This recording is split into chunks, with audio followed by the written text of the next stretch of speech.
Deepak Ranjan respond कीजिए जरा।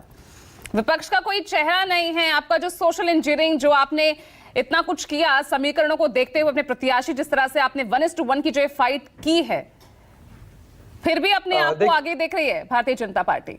देखिए, पूजा का लोकतंत्र का सबसे बड़ा महापर्व है और मतदान दिवस है। मैं सबको उसकी बधाई देता हूं और मैं साथ ही साथ आपके चैनल के माध्यम से सभी मतदाताओं का छठे चढ़ के मैं कहना चाहता हूं कि आप लोग मतदान का प्रयोग जरूर करें, क्योंकि ये आपका बहुत बड़ा अधिकार है। अभी हमारे भाई एसएन सिंह साहब जो है वो बात कर रहे थे हाहाकार की। हम याद दिलाना चाहते हैं एसएन सिंह साहब को, एक हाहाकार जो है वो कोविड जैसी पेंडेमिक जब आई थी तब भी हाहाकार मचा था लोगों के बीच में। कोई अपने शुभचिंतक खो रहा था, कोई किसी की मृत्यु हो रही थी, कोई अपने नातेदार रिश्तेदार माता पिता खो रहा था। लेकिन प्रधानमंत्री जी, देश के सेनापति जी, वो क्या कर रहे थे? लोगों से ताली बजवा रहे थे, लोग से जश्न मनवा रहे थे। तो हाहाकार तो वो भी मचा हुआ था। देखिए, अभी हमारे बड़े भाई आदरणीय राजीव रंजन जी से मैं ये कहना चाहता हूँ कि आदरणीय राजीव जी, उस टाइम विपक्ष ने जो है इन 14 सीटों में 5 सीटें जीतने का काम किया था और सत्ता पक्ष जो आज की तारीख में भारतीय जनता पार्टी है उसने सिर्फ जो है 9 सीटें जीती थी उस टाइम। और आज की तारीख में पूजा जी, ये चुनाव जो है ये जनता लड़ रही है। जनता इनसे स्वास्थ्य, शिक्षा, रोजगार, महंगाई और आज तो हम 14 सीटों की बात कर रहे हैं ना, जिसमें से सिर्फ 1 सीट आपके खाते में गई थी। यानी आपके लिए खोने को बहुत कुछ नहीं, लेकिन पा बहुत कुछ सकते हैं। और आपका तो ओवर कॉन्फिडेंस भी इस बार अलग ही लेवल पर है। अखिलेश यादव कह रहे हैं कि 80 की 80 सीटें आपके पास आ रही हैं।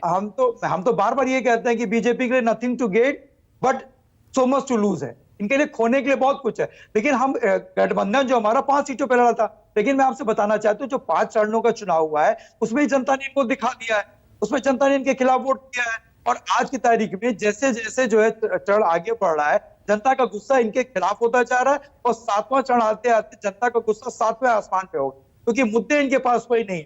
आज की तारीख में जनता इनसे जो सवाल पूछेगी 10 साल के इनके किए हुए कामों के आधार पर इनसे वोट देना चाहती है, तो काम तो इन्होंने कुछ किया नहीं। बात ये कह रहे हैं चेहरे की, अगर कहीं पूजा जी कहीं सीधे प्रधानमंत्री का चुनाव हो रहा हो तो अपना चेहरा बता दें। अरे आप तो प्रधानमंत्री की सीट भी नहीं छोड़ रहे, आप तो कह रहे वाराणसी भी गई। नहीं, अभी तक था, लेकिन जिस तरीके से माहौल आ रहा ना, धीरे धीरे मैं बोल रहा हूँ ना कि क्यूटो भी आ रहे हैं।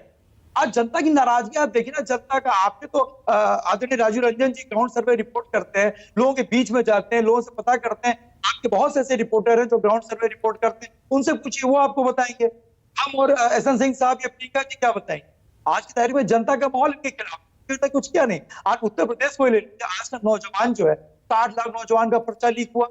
उन नौजवान के भविष्य के साथ खिलवाड़ करने का काम इस भारतीय जनता पार्टी की सरकार ने किया नहीं किया। उन 60 लाखों को पूछा जाए, अगर आप मल्टीप्लाई बाई उनके मदरसा कर लीजिए तो करीब 1.80 लाख जो है वो जनता इनके खिलाफ उत्तर प्रदेश।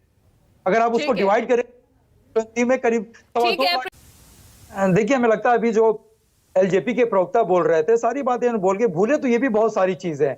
ये कैसे भूल के अपने राष्ट्रीय अध्यक्ष जी जो इनके चिराग पासवान जी हैं, युवा नेता है, किस तरीके से इनको और उनकी माता जी को बेइज्जत करके सामान बाहर फेंकने का काम किया गया था। ये भूल गए, ये भूल सकते हैं, लेकिन वहां की जनता नहीं भूली है। और ये 40 में 40 की बात कर रहे हैं। पर्सनल अटैक नहीं दीपक रंजन जी, फैक्ट्स पर आप फैक्ट्स की बात कीजिए, मुद्दों पर मुद्दों की बात। मैं कोई इन्होंने बात 370 हटाने की। अगर 370 हट गया तो वहां पे इसके मतलब अमन चैन कायम हो जाना चाहिए। ये लोकसभा के साथ साथ विधानसभा का चुनाव कराने की हिम्मत क्यों नहीं करा पा रहे वहां पे? घाटी में 3 दिन प्रत्याशी क्यों नहीं दे पाए? यहाँ पे आज 370 हटे कितने दिन हो गया, उसके बाद भी हिम्मत नहीं जुटा पा रहे वहां पे 7वीं विधानसभा का चुनाव कराने की। लगातार वहां पे राष्ट्रपति शासन लागू है। देखिए, जनता सारी चीजों को देख रही है, समझ रही है, और जो भी इनके मुद्दे ये सारे हम देखते हैं। हम चुनाव नहीं लड़ रहे हैं, हम चुनाव प्रक्रिया में पूजा जी भाग ले रहे हैं। हम लड़ रहे हैं मुद्दों से, हम लड़ रहे हैं बेरोजगारी के खिलाफ, हम लड़ रहे हैं महंगाई के खिलाफ, हम लड़ रहे हैं किसानों के हित में, हम लड़ रहे हैं नौजवानों के साथ है। तो हम इन मुद्दों के साथ लड़े। इनका कौन सा मुद्दा है? इन्होंने तो बहुत सारी बातें की। इन्होंने कहा था कि नोटबंदी होने के बाद देश के आर्थिक हालात जो है वो सुधर जाएंगे। आज आईएमएफ का डाटा क्या कहता है कि 205 लाख करोड़ का कर्जदार हो गया है हिंदुस्तान। ये इनके भाषा से, इनके भाषण में से ये चीजें क्यों गायब है? नोटबंदी, जीएसटी, ये सारी चीजों को लेकर के क्यों जनता बोलिए एसएन सिंह जी। जब इन्होंने कहा था कि ये हमारा मास्टर स्ट्रोक है, नोटबंदी होने के बाद हमारा देश खुशहाल। देखिए पूजा, हम लोग जनता की जो मूलभूत, जनता जनार्दन की जो मूलभूत समस्याएं हैं, जो उनके मूलभूत मुद्दे हैं, उनकी लड़ाई हम लड़ रहे हैं और जनता का पूरा समर्थन हमको मिल रहा है। और रहा सवाल जो है, अभी हमारे एलजेपी के प्रवक्ता रिजर्वेशन की बात कर रहे थे और कर्नाटक की बात कर रहे थे। अरे कर्नाटक में 2P रिजर्वेशन किसने दिया था? आज तो वही आपके सहयोगी पार्टनर है वहां पे, एच.डी. देवगौड़ा साहब।